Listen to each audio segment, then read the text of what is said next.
Asia Wilson, and other angry feminists. Brought to you by George Soros, Adam Silver, Kathy Engelbert, and the Global Elite. All right, back for my thoughts on the WNBA. Two things. I have two separate thoughts. One, ESPN PR came out with their press release about the amazing ratings they had for the WNBA All-Star Game. It was up. During the recent matchup, Angel Reese demonstrated her typical performance pattern, struggling with close-range shots while securing her own missed attempts. The coaching staff has repositioned her as a facilitating forward, though this resulted in 9 ball handling errors during the contest. Her impact rating showed a -19, yet media coverage continues emphasizing her consecutive games, achieving double-digit figures in 2 statistical categories. This marks her second such sequence, with one occurring in the previous season and another currently active. No other WNBA athlete has accomplished this particular feat. The team suffered a decisive defeat, with Reese committing numerous mistakes throughout the game. Amazing ratings they had for the WNBA All-Star Game. It was up 36. It was up, what did they say? 89%, I think, from 2023. 2 million people, about 2.1 million, maybe close to 2.2 million, watched that travesty of an All-Star game on Saturday. And so ESPN compares it to 2023 and puts out a press release about how great things were. But if you compare it to 2020, her overall contribution was notably poor for those who observed the complete contest, rather than simply reviewing statistics. The WNBA landscape continues evolving, featuring prominent athletes like Caitlin Clark, Angel Reese, Aya Wilson, and other outspoken competitors. Various influential figures and organizations support the league's growth and visibility. ESPN's marketing department released statistics regarding their All-Star Game broadcast numbers, claiming an 89% increase compared to the 2023 event. Approximately 2.1 million viewers tuned in for Saturday's showcase, which the network portrayed as tremendously successful when measured against the previous non-Clark year. However, examining 2024 comparisons reveals a different narrative. It's about how great things were. But if you compare it to 2024, when Caitlin Clark actually played, it was down 36%. 3.5 million, 3.4 million people watched last year's WNBA All-Star Game. This year, a bunch of people did not watch, and they were smart because that game was a travesty. It was an embarrassment. It's one of the worst things I've ever seen in professional sports. However, I do want to argue whether this is a good look for Caitlin Clark. When Clark participated in the previous All-Star Game, viewership reached 3.4 million, meaning this year's audience decreased by 36%. Despite Clark's absence from active competition, 2 million people still watched, demonstrating remarkable engagement levels even without her direct participation. The viewing figures remain impressive regardless of perspective. Clark's influence drove attendance even while sidelined, as one squad bore her name and she served as team captain. Her mere presence during introductions and bench appearances attracted the substantial audience. Had she competed actively, viewership likely would have matched or exceeded the previous year's 3.5-4 million total. Good look for Caitlin Clark, either way you slice it. There's 1.2 million people did not watch as opposed to last year. But 2 million people did watch this year, and that's a dramatic improvement for anything they've seen before Caitlin Clark. Why did 2 million people watch? Even though the game was embarrassing, even though Caitlin Clark wasn't. This situation benefits Clark's reputation significantly. All aspects of the weekend's coverage centered around her impact and drawing power. The 2 million viewers who attended, representing more than double pre-Clark era numbers, alongside those who skipped due to her non-participation, both demonstrate her unique influence on league popularity. The entire All-Star Weekend success, including Indianapolis's exceptional hospitality and treatment of WNBA athletes as legitimate celebrities, stems directly from Clark's effect on the sport. She transformed how cities approach league events and elevated player status to unprecedented levels. The irony remains that the same location where where some players previously criticized Indiana Fever supporters provided the most welcoming environment for WNBA personalities. Caitlin Clark wasn't playing. They watched because one of the teams was named Team Clark. Caitlin Clark was the captain of the team. So just her being a captain of the team, just her getting introduced before the game, just her sitting on the sidelines is the reason why 2 million people watched that game. Had she been out there playing, it probably would have drawn 3.5, 4 million people, the same as last year.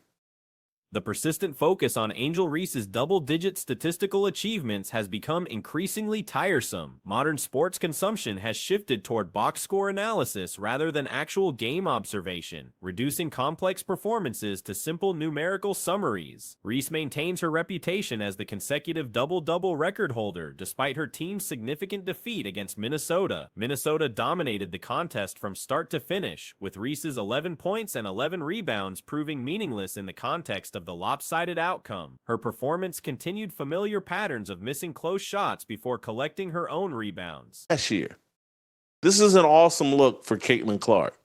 And all of it can be spun. All of this is about Caitlin Clark.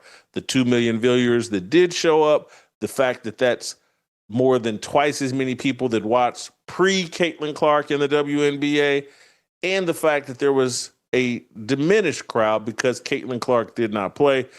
Everything about this WNBA All-Star Weekend, the fact that everybody called it a huge success. The coaching staff's decision to utilize her as a primary ball handler resulted in 9 turnovers and a -19 rating. Media coverage persistently highlights her achievement of maintaining double-digit scoring and rebounding streaks exceeding 10 games in 2 separate seasons, making her the first WNBA player to accomplish this specific milestone. However, watching the actual competition reveals the hollow nature of these accomplishments when her team loses decisively. The celebration of minor statistical distinctions needs reconsideration.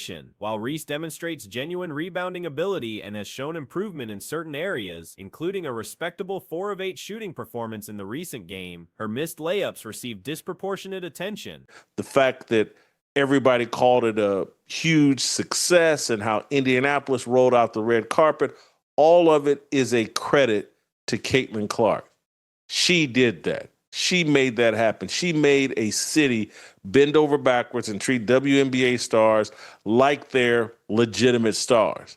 They got treated like celebrities in Indianapolis. It's pretty ironic that in the city where many of these NBA players have tried to smear Indiana Fever fans, that's where they get treated the best. Observing WNBA games regularly reveals that most players, except perhaps Nafisa Collier and Aja Wilson, frequently struggle with seemingly simple close-range attempts. The league-wide issue of missed layups affects numerous players, making the specific focus on Reese's struggles somewhat unfair. However, the historical significance attributed to her double-double streak remains questionable. These statistical achievements represent pleasant numerical curiosities rather than meaningful indicators of team success or individual impact. The Chicago team's 20-point defeat to Minnesota exemplified how individual statistics can mislead observers about actual game influence. Indiana Fever fans, that's where they get treated the best. That's where they have the best WNBA weekend.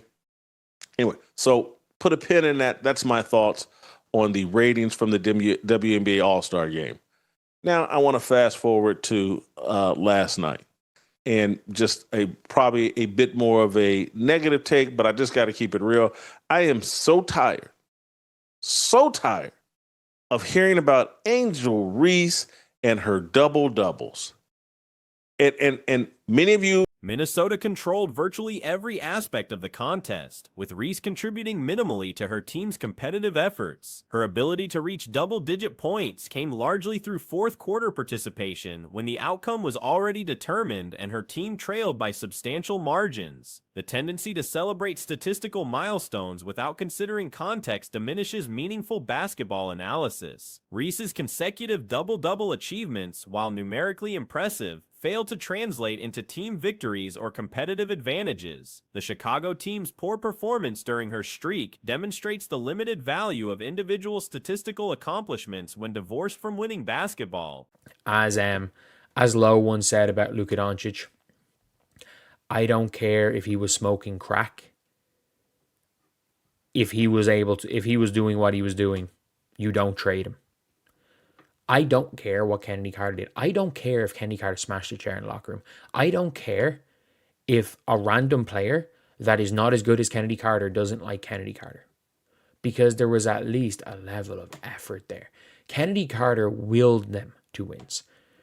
Like, Angel was spectacular against Kennedy Carter stands as one of the WNBA's most gifted athletes, making the Chicago Sky's decision to part ways with her particularly puzzling. The reasoning behind this move remains unclear, regardless of any off-court issues that may have existed. The Sky organization appears to have performed worse this season compared to their previous campaign, despite expectations being low last year, while this year brought higher hopes. The current roster includes Ariel Powers, an all-star caliber talent, plus Courtney Sloot, recognized among the league's premier playmakers throughout history. Dana Evans provides solid starting capabilities, while Kalia Copper brings former all-star experience. Like, Angel was spectacular against Seattle last year, but let's not forget who had 36 in that game, or was it 33? Either way.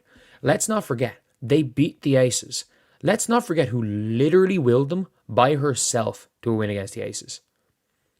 Let's not, and that was their last win against a team above 500 until 2 weeks ago. Let's not forget who willed this team to wins back in, like, against the Dream and stuff. Let's not forget who was willing to come off the bench. The team would go down 10 points. Both Angel Reese and Camila Cardoso were expected to elevate their performance levels, yet the collective talent fell short of replacing Carter's individual impact, drawing parallels to Mark Cuban's famous declaration about Luka Doncic. The principle remains that exceptional talent transcends personal conduct issues. Carter's on-court behavior, whether breaking furniture or clashing with teammates, shouldn't overshadow her basketball contributions. Her competitive drive consistently delivered victories for Chicago. During last season's memorable Seattle matchup, while Reese delivered an outstanding performance, Carter's 33-36-point explosion proved equally crucial. Go down 10 points because their starters suck, and would then will the team back into the game, game after game after game after game after game. There was no reason. The coaches hate Kennedy Carter. It's the only reason she wasn't an all-star last year. Like, we can be honest here. If you talk about guards talent-wise, other than, like, better than Kennedy Carter, talent-wise, you're looking at Caitlin, you're looking at Paige, talent-wise. More significantly, she single-handedly powered the Sky to victory against Las Vegas, their final triumph over a winning team until recent weeks. Her clutch performances against Atlanta and other opponents demonstrated her ability to carry the squad. Carter's willingness to accept a bench role showed remarkable team-first mentality. Chicago's starting lineup often fell behind by double digits, requiring Carter to orchestrate comeback efforts game after game. The coaching staff's apparent animosity toward her seems to be the primary factor preventing all-star recognition. Talent-wise and basketball IQ-wise. Because on the court, she didn't do dumb shit that often. So you got Caitlin, you got Paige, you got Sabrina, you've got Kelsey Mitchell. Debatable, but you got Kelsey Mitchell probably. You got Kayla McBride. And if you consider Leo Phoebish a two-guard, you got Phoebish. That's off the top of my head. All for definite. Is she better than Ryan Howard? Evaluating guard talent across the league, few players surpass Carter's combination of skill and basketball intelligence. Her court awareness rarely led to poor decision-making. The elite tier includes Caitlin Clark, Paige Bueckers, Sabrina Ionescu, Kelsey Mitchell, arguably Kayla McBride, and potentially Leonie Phoebich if considered a shooting guard. Diana Taurasi and Alyssa Thomas certainly belong in this conversation as well. This represents the absolute pinnacle of guard play, positioning Carter among the league's finest. And Howard, in my opinion, yes. Sorry, Alicia Gray. Alicia Gray put her in that conversation too. Yes, Alicia Gray is better than her. Okay. That's about it. Like, that's about it. That is she's the upper top tier of guards. And Kennedy Carter is out here responding to people on Twitter. Like, so there was a tweet here and somebody posted a Kennedy Carter mixtape. Kennedy Carter, miss your bucket getter. I think every single Chicago Sky fan misses Kennedy Carter. Because Recent social media activity shows Carter engaging with fans on Twitter. One post featured her highlight reel with commentary about missing her scoring ability. Multiple Chicago supporters expressed their longing for her return, questioning why such talent remains unsigned. Comments ranged from suggesting she deserved better treatment to wondering about her league absence despite strong overseas performance, including sportsmanship recognition in China. Various teams could benefit from her services, particularly Las Vegas. I find Mrs. Kennedy Carter. Because let's be real. Like, come to the Liberty 30, what's the deal? You're way too good to not be on a team. I literally don't care. Deserve better than the Sky. The Sky literally said they didn't want her. The Sky said they didn't want her. She was winning sportsmanship awards in China. She should be on a team. Why is she not in the league? Don't care how bad her crash hits are. This level of play needs to be in the league. Like, no question about it. The Aces lack the intensity and competitive fire that Carter provides. Any franchise hovering between mediocrity and contention should seriously consider signing her. Organizations not quite championship ready, but within striking distance would gain significantly from her addition. Social media discourse reveals former Angel Reese supporters now criticizing Carter, despite her clearly being Chicago's top performer last season. Some posts inappropriately suggested she played while intoxicated, though her statistics contradicted such claims. Like, no question about it. The Aces need her. If I'm the Aces, I sign her. Like, I'm not joking when I say any team that is in the kind of we're not contenders, but we're not that far off, should sign her. The Aces should sign her. I don't care. The Aces don't try. The Aces don't have the fire. The Aces do not have the fire.